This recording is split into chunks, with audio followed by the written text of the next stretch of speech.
Hi. Welcome back to our channel. Sales is always fun.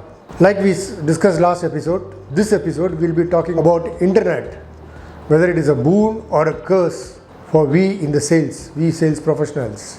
What do you think? Is it a boon or a curse? If you ask me, I think it's a boon. In fact, when the internet boom happened, people said the sales profession would get killed. But then study after study, research after research has shown that the number of sales professionals have only increased through the years. Let me ask another question.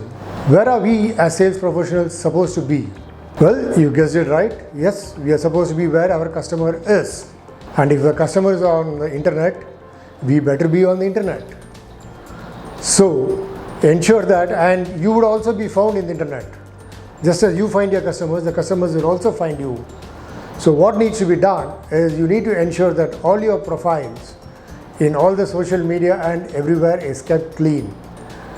Avoid taboo topics like sex, politics, religion. Keep your profile clean, keep your photos very professional, because it is now very clearly known your customers and your future employers are also looking for you on the net. So please take care of your profile. Now, since the customer is on the net, your organization will also have to be on the net. And ensure that your organization is on the net with tons of positive feedback from customers.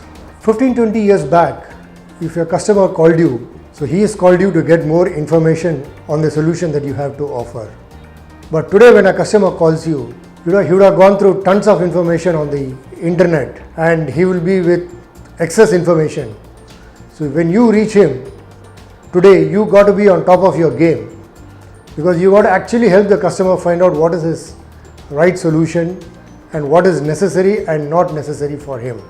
Let's look at it like this. Customers, when they buy, they go through a process called as IDA. In all this process, internet does play a major role in helping the customer. One, let's see what this IDA is all about.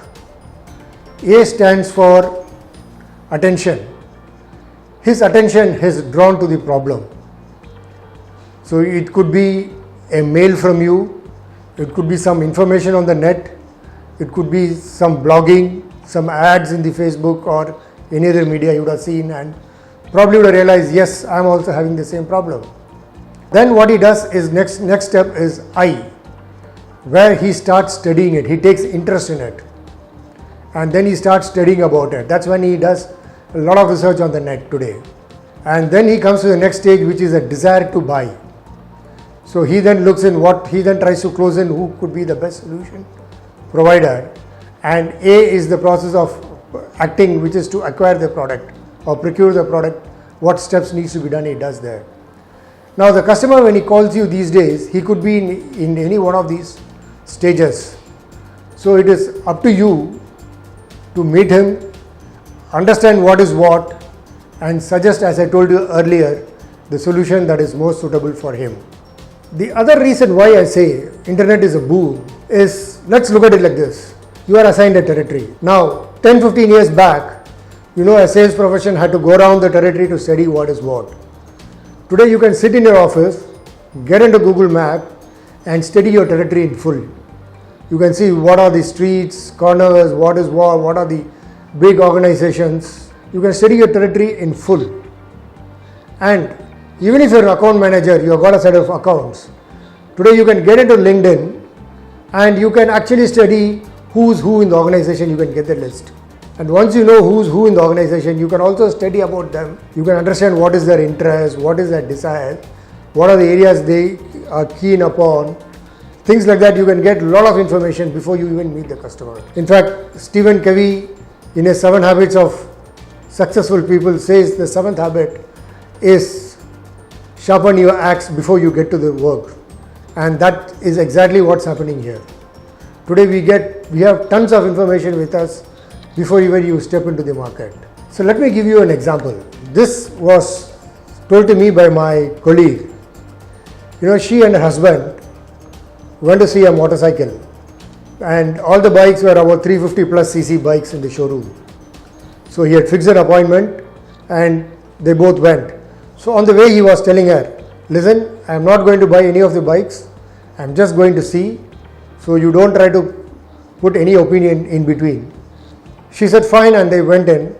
The moment they entered the showroom, the salesman walked up to him, told him, yes sir, welcome, and he just said, sir, I had gone through your profile in the LinkedIn and I saw that you have special interest in children with special requirements. And for the next half an hour, she was saying, they were sitting and only discussing on this subject of children with special requirements.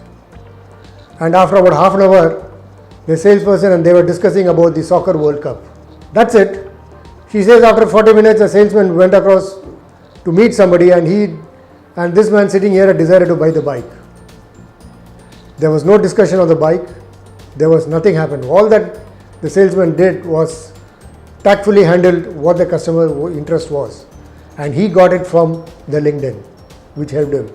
So LinkedIn he went to Facebook. That's when he found that his interest in football, because you can see it very clearly once you get into somebody's profile what their interests are.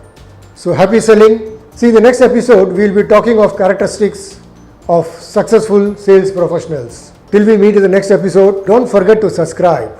Click the bell button, because the next episode you will get intimated the moment it is uploaded soon. So till we meet again, happy selling. Bye bye.